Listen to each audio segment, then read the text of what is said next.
For years, the homeowners association had been a constant source of stress in my life. What had once been pitched as a community improvement organization had turned into a controlling, petty bureaucracy determined to dictate every last detail of my home and my daily routine.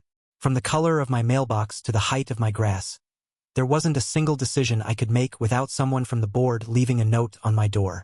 At first, I tolerated it, thinking it was just part of keeping the neighborhood nice.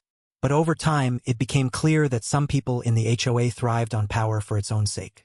The worst of them all was a woman everyone quietly called Karen.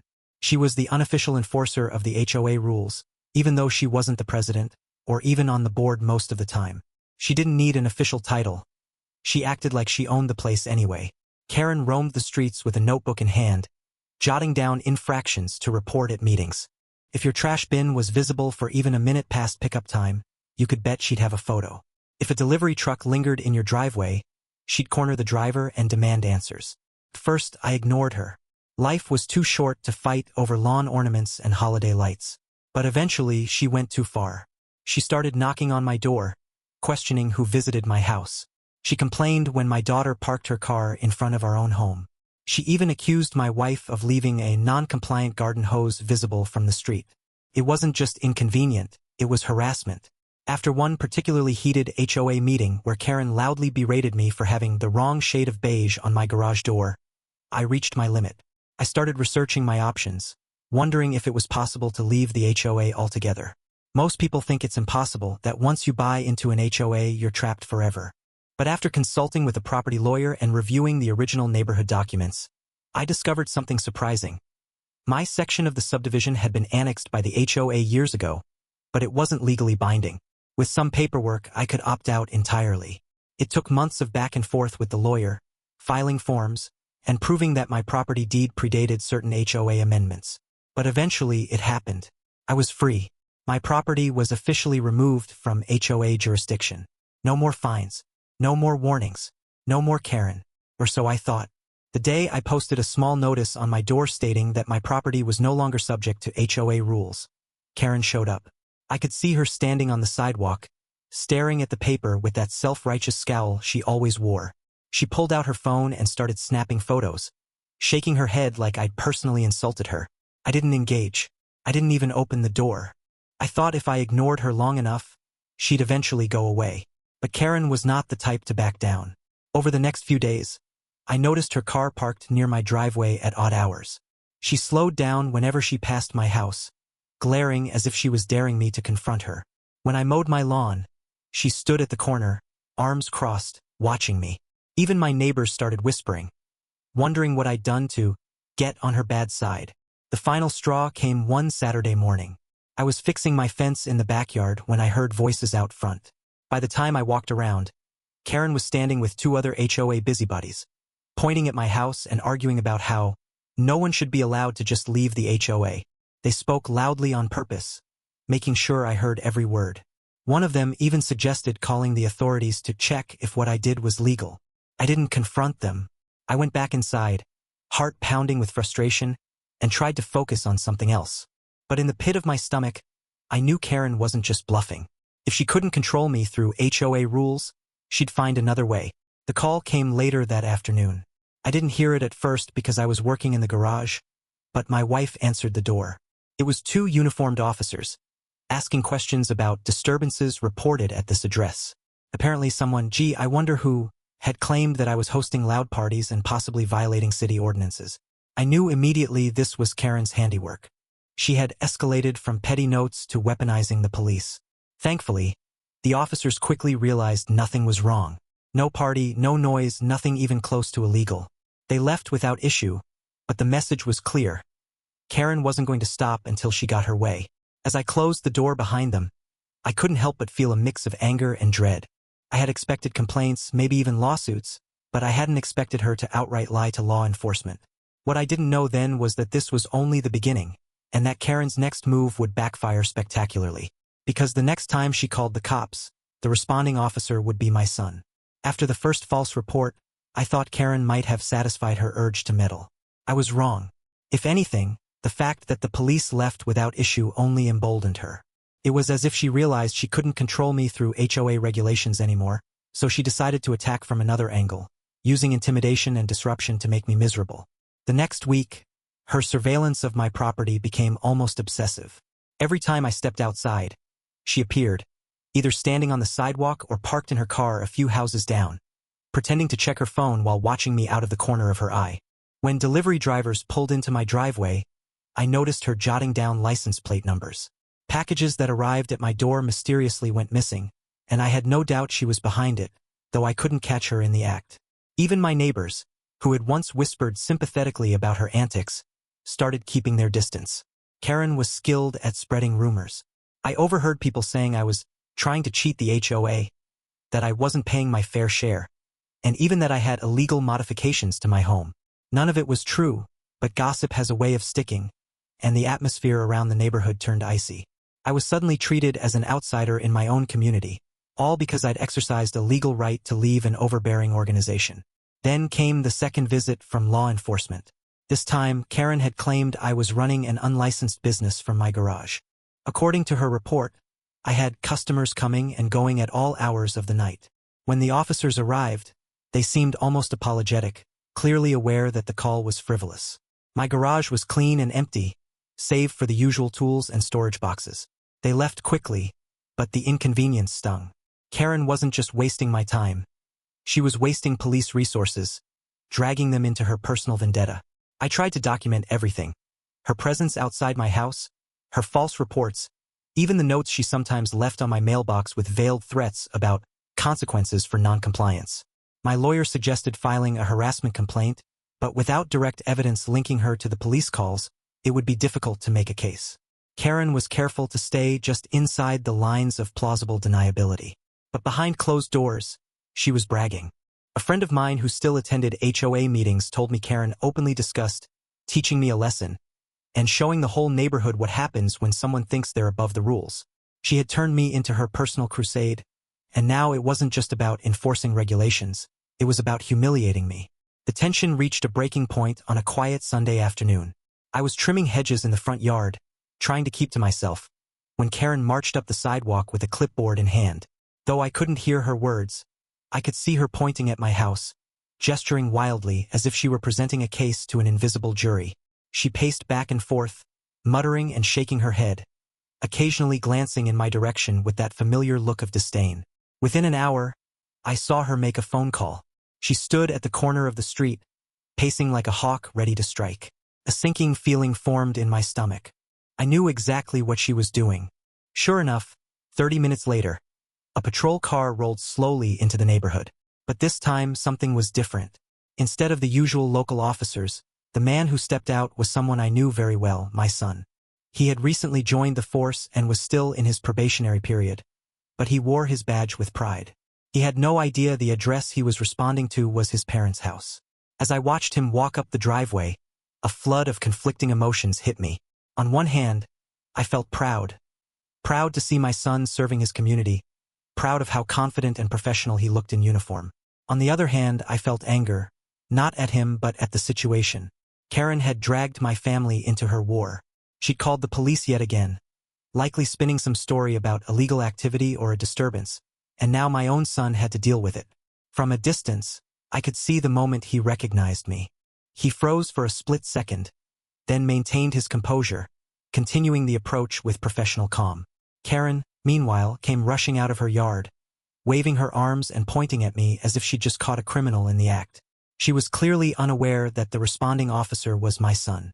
I stayed silent, letting him handle it. He listened carefully as Karen rattled off her accusations, scribbling notes as though every word was serious business. I couldn't hear her exact claims, but from her animated gestures, I gathered she was accusing me of some sort of code violation, maybe illegal construction, maybe public safety hazard. Whatever it was, she was sure it would stick.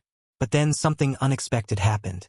My son turned to me, asked a few brief questions, and then looked back at Karen with a completely different expression.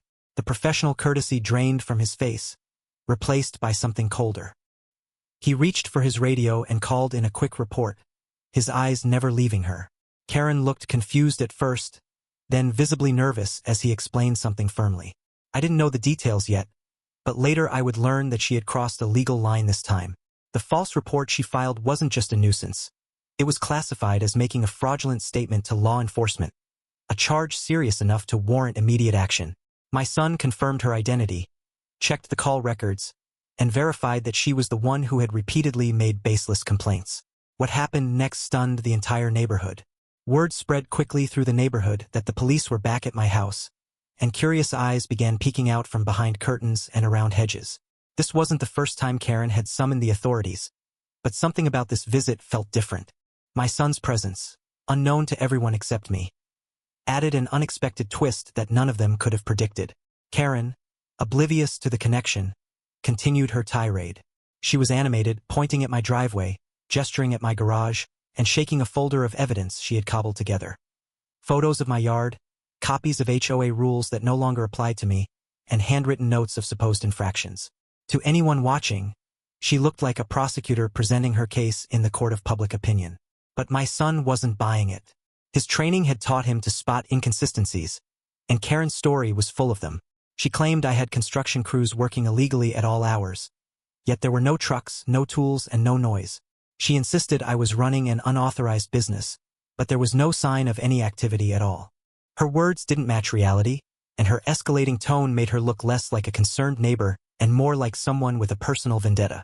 Calmly, he asked for identification and confirmed her details over the radio. That was when everything shifted. Karen went from aggressive to defensive in seconds. She tried to backpedal, insisting she was just trying to help the community. But it was too late. The records of her repeated false calls were already noted, and this time she'd gone too far by filing an official written statement claiming criminal behavior at my address. That turned a petty complaint into a crime, filing a false report. I watched from a few feet away as my son's demeanor hardened. The professional smile was gone, replaced by the serious, measured authority of an officer performing his duty. He informed her of the charge, instructed her to turn around, and reached for his handcuffs. The look on Karen's face was a mix of shock, disbelief, and fury. She sputtered protests, waving her arms as if the sheer force of her indignation could make the situation disappear. The neighbors gasped from their porches as they realized what was happening. Karen, the self-appointed HOA enforcer, the woman who had tormented half the block, was being arrested on her own front lawn. For years she had used the threat of rules and penalties to control everyone around her. Now she was the one facing real consequences, and no bylaw or complaint form could save her. My son remained calm and professional, even as Karen's voice rose in panic. He didn't treat her any differently because she was my neighbor, and he certainly didn't go easy on her because I was his father. In that moment, she wasn't Karen from the HOA. She was just another citizen who had abused the law, and she was being held accountable. Once she was secured in the back of the patrol car, the block was eerily quiet. No one dared approach. The sight of Karen sitting behind the glass, still protesting but now powerless, seemed to break the spell she'd held over the neighborhood for so long. People exchanged nervous glances, unsure whether to cheer or retreat inside. I felt a mix of emotions. Part of me was relieved. Justice was finally catching up with her. Another part of me was uneasy. I hadn't wanted things to escalate this far. I had simply wanted to be left alone, to live in peace without constant harassment. But Karen had forced the issue, and now there was no turning back. As the patrol car pulled away, a few neighbors cautiously approached. Some whispered their approval, clearly delighted to see her finally face repercussions. Others looked worried, as if they feared she might come back angrier than ever. I simply nodded, offered no explanation, and went back inside. I didn't need to say anything. The scene had spoken for itself. Later that evening, my son returned after finishing his shift. He explained the situation more clearly. Karen had a history of making unfounded complaints, not just against me but against several residents. The department had been building a file on her behavior for months, and my case had finally tipped the scale. Filing multiple knowingly false reports wasn't just a nuisance. It was a crime, and she would now have to answer for it in court. The arrest made waves far beyond our street. The HOA board, always eager to distance themselves from scandal, released a statement claiming they had nothing to do with Karen's actions. But everyone knew the truth. She had acted with their encouragement for years, unofficially policing the neighborhood more aggressively than any official member ever dared. Now they were scrambling to protect themselves, pretending they barely knew her. As for Karen, she was released on bail within hours. That should have been the end of it, a clear warning to stop her harassment. But people like Karen don't learn lessons easily. Instead of retreating quietly, she doubled down. In her mind, she wasn't the villain. She was the victim, convinced that I had set her up and that my son's involvement was proof of some grand conspiracy. I started receiving anonymous letters in my mailbox, full of accusations and threats. I caught glimpses of Karen's car circling the block late at night, as though she were planning her next move. Neighbors warned me that she was spreading even wilder rumors now, that I had connections protecting me, that I was buying off the police, and that the entire incident was a plot to destroy her reputation. What she didn't realize was that her reputation had already been destroyed. Not by me, not by my son, but by her own behavior. People who once feared her now avoided her. The HOA, eager to maintain control, quietly removed her from any unofficial roles. But Karen wasn't done. I could feel it in the air. The tension, the resentment, the quiet anger radiating from her house every time I passed by. She wasn't just humiliated. She was planning something. And if I'd thought her previous antics were bad, I was about to learn just how far she was willing to go to get even. Karen's arrest had sent shockwaves through the community, but instead of learning her lesson, she treated it as a declaration of war. While most people would have laid low after such a public humiliation, Karen emerged more determined than ever, fueled by resentment and convinced she had been wronged. In her mind, she wasn't the aggressor. She was the hero standing up against injustice, and I was the villain who needed to be exposed. Within days of her release, she resumed her patrols of the neighborhood, though now she was less brazen about it. Instead of openly marching down the sidewalk with her clipboard, she lingered in her car at odd hours, snapping photos from behind tinted windows. When I stepped outside to mow the lawn or take out the trash, I could feel her eyes on me. The arrest hadn't broken her spirit. It had simply made her more cautious and far more vindictive. The HOA, eager to protect its image, had tried to distance itself from her actions, claiming she was acting independently. But everyone knew she still had allies on the board who quietly approved of her efforts. They saw my decision to leave the HOA as a dangerous precedent. If one homeowner could walk away without consequences, others might try the same. Karen became their unofficial weapon once again, this time operating in the shadows.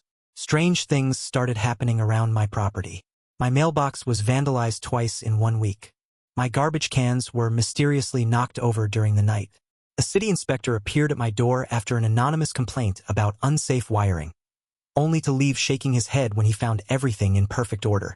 It was obvious who was behind it all, but without proof, there was nothing I could do.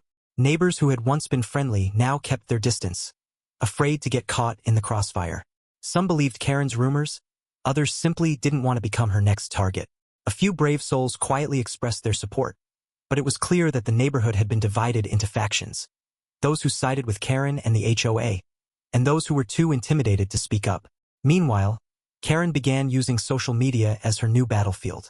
She posted vague rants about corrupt homeowners, lawless neighbors, and people with connections who think they're untouchable. She never mentioned my name, but everyone knew who she was talking about. The comments section filled with both sympathy and scorn, and her posts only added fuel to the already simmering tensions on our street. My son urged me to remain calm and document everything. He explained that harassment cases took time to build, and the best thing I could do was stay vigilant, collect evidence, and avoid direct confrontation. But it was easier said than done. Watching Karen drive by at midnight, headlights off, made my blood boil. Seeing her whisper to HOA board members during their evening walks reminded me that she wasn't acting alone. The tipping point came during a scheduled HOA meeting. Even though I was no longer a member, Karen used the gathering as her personal stage to air grievances. According to neighbors who attended, she presented a slideshow of photos showing my house, claiming I was destroying property values and creating a safety hazard. She demanded the board take action, though legally, they had no authority over me anymore. When the board reminded her of that fact, she allegedly stormed out, furious and red-faced. That night, the harassment escalated to something far more dangerous. I woke to the sound of glass breaking. Someone had thrown a rock through my front window.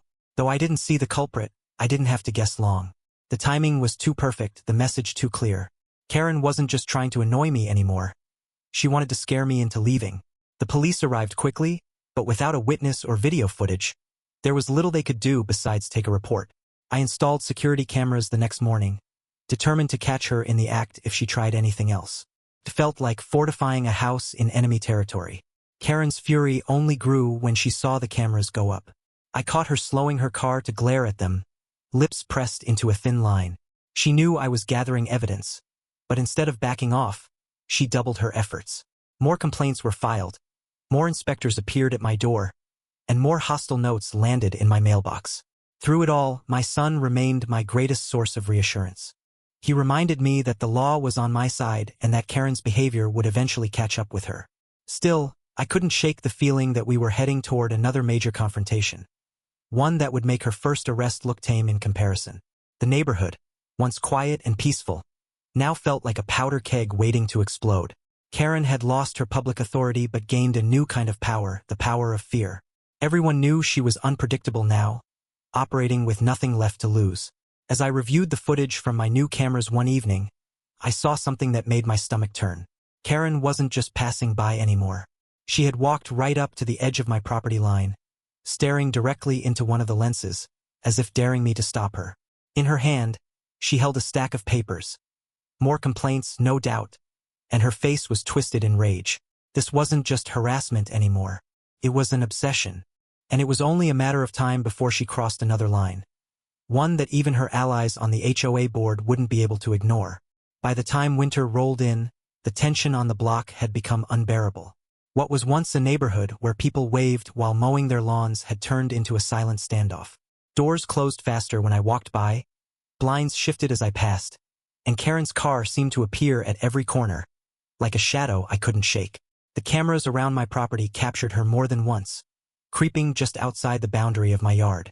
Sometimes she stood there, staring, as if trying to burn holes through my walls with her glare. Sometimes she simply drove past, slower than the speed limit, recording every detail. Every image, every timestamp, every suspicious movement, I saved. I knew she was planning something, and I wanted to be ready. Despite the evidence piling up, Karen's allies in the HOA still whispered about me being the problem neighbor. They pretended not to notice her escalating behavior, dismissing it as concern for the community. But they weren't the ones waking up to vandalism, anonymous letters, and false complaints to city agencies. They weren't the ones who had to watch their back every time they stepped outside. My son checked in regularly, reminding me to stay calm and patient. He assured me that the authorities were watching Karen more closely now, building a file on her harassment pattern. But it didn't feel like enough. She was becoming reckless, and I could sense she was about to do something bigger. Something that would push this feud past the point of no return. That moment came on a bitterly cold evening when I returned home to find flashing lights in front of my house. Again. Another false complaint, but this one was different. Karen hadn't just called the police this time. She had gathered a few of her friends from the HOA to bear witness to her story. They stood on the sidewalk, shivering in their winter coats, nodding along as she spun a tale about illegal construction, zoning violations, and dangerous activity at my property. She had even printed out fake evidence, photos taken at strange angles, claiming to show hazards that didn't exist. One image was of my garage door slightly open, which she insisted proved I was storing chemicals and dangerous equipment. Another photo was of a delivery truck, which she claimed was suspicious traffic. It was absurd, but to someone who didn't know better, it could sound convincing. The officers who responded that night were clearly tired of the charade. They inspected my property once again, found nothing wrong, and told Karen firmly to leave. But she wouldn't back down. She accused them of being in on it, of protecting a lawbreaker. And when they refused to take her side, she turned her anger on me directly. She shouted, gestured wildly, and made it clear to everyone present that she wouldn't stop until I was dealt with. What Karen didn't realize was that my cameras had recorded everything. Her trespassing, her threats, her organizing this little mob against me. And what she didn't realize was that her behavior that night crossed yet another legal boundary.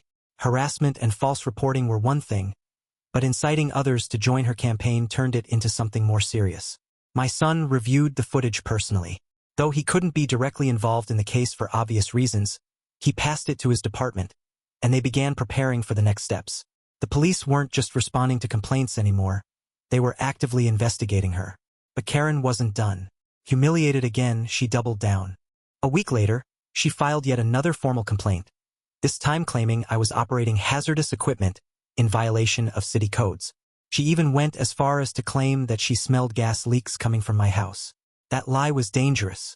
Emergency crews were dispatched, and for a moment I actually worried something bad might happen if they believed her. Once again, nothing was found. My home was perfectly safe, but the authorities had seen enough. Karen's false reports weren't just wasting resources now.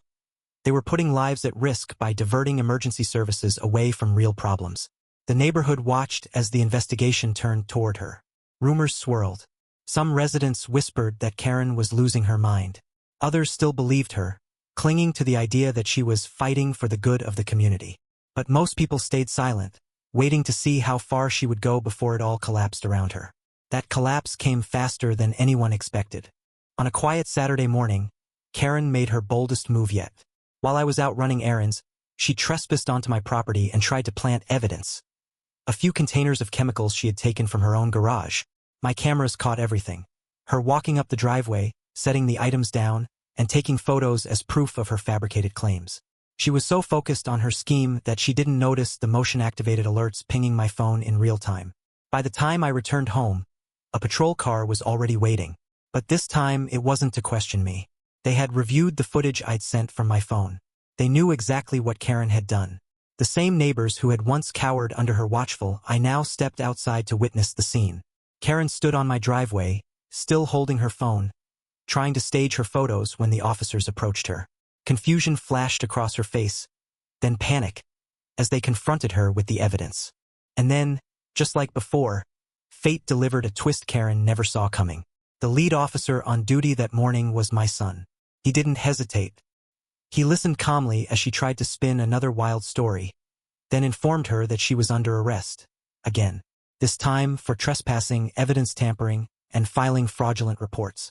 The look on her face was unforgettable. A mix of rage, shock, and betrayal as she realized her obsession had finally destroyed her. As the handcuffs clicked into place and she was led to the patrol car for the second time, the neighborhood fell silent. No one came to her defense. Even her closest allies on the HOA board stayed inside, unwilling to be associated with her anymore. But I knew this wasn't quite over yet. There would be hearings, court dates, and more fallout to come. And through it all, Karen's fury would only grow stronger. She had lost her power over me, over the neighborhood, and now over her own freedom. The real question was, would this be enough to stop her for good? The flashing blue and red lights still danced across the front lawns as Karen's shrill protests echoed down the street. Neighbors who had peeked from behind curtains now stood openly on porches, phones in hand, recording every moment. What had begun as another tedious confrontation over HOA rules had now exploded into something far larger. Something that would finally expose Karen's relentless harassment and put an end to her reign of petty tyranny. My son's calm, authoritative presence contrasted sharply with Karen's flailing outrage. She had been so sure that calling the police would intimidate me, that I would be forced to bend to her demands and rejoin the HOA against my will. She hadn't expected the officer who responded to be my own son, wearing his badge and uniform, bound by the law rather than her tantrums. Karen's voice cracked as she accused me of everything imaginable. Trespassing, vandalism, disturbing the peace, even endangering the neighborhood's aesthetic integrity. But as the crowd watched and recorded, it was clear that she had no evidence, only rage. My son methodically went through the details, piecing together what had happened, and Karen's story unraveled with every question. Her frantic attempts to twist reality only made her look worse. It wasn't just about one night's disturbance. For years, Karen had bullied the neighborhood into submission, weaponizing HOA rules as if she personally owned every inch of the street. She fined people for lawn decorations, scolded them for parking slightly crooked, and harassed anyone who dared to paint their house a color she didn't approve of. I had finally had enough and withdrawn from the HOA entirely, which only enraged her more. To Karen, control was everything, and losing control of me felt like a personal insult. The evidence against her came together quickly. My security cameras had recorded her walking up to my driveway earlier in the evening, scribbling notes on a clipboard, and even trying to move my trash cans to the curb on a day when pickup wasn't scheduled, just to create another bogus violation to report. Several neighbors stepped forward, emboldened by seeing her finally confronted, and admitted she had done the same to them. They told stories of threatening letters, forged notices, and even bogus fines she had tried to collect in cash. My son, still professional despite the personal connection, calmly explained that this wasn't just harassment anymore. Karen had crossed into criminal territory. Falsifying HOA documents and attempting to collect money under false pretenses were crimes. And when she had called the police tonight, making knowingly false claims about an emergency, she had sealed her own fate. The arrest was swift, almost surreal. The same woman who had spent years intimidating her neighbors was now being led to a patrol car in handcuffs, her voice breaking as she shouted about conspiracies and persecution. But the crowd wasn't buying it. The neighborhood that once lived in quiet fear now stood united, watching the so-called queen of the HOA finally lose her crown. As the patrol car drove away, silence settled over the street. Neighbors exchanged glances, some relieved, some stunned, others just savoring the moment. For the first time in years, the air felt lighter, as if the grip Karen held over everyone had finally been broken. People approached me to offer thanks, to apologize for not speaking up sooner, to share their own stories of being bullied and fined and threatened. In the days that followed, the HOA scrambled to distance itself from Karen. It turned out that much of her authority was self-invented.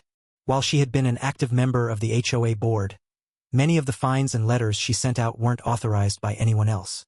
She had used the HOA's name as a personal weapon, counting on people's fear and ignorance to keep them quiet. With her arrest, everything came to light. A special meeting was called, and under pressure from angry homeowners, the remaining board members voted to dissolve the HOA entirely. They had no interest in defending Karen's actions or in holding power that now carried such a toxic reputation. For the first time in decades, the neighborhood was free. No more petty fines. No more ridiculous landscaping rules.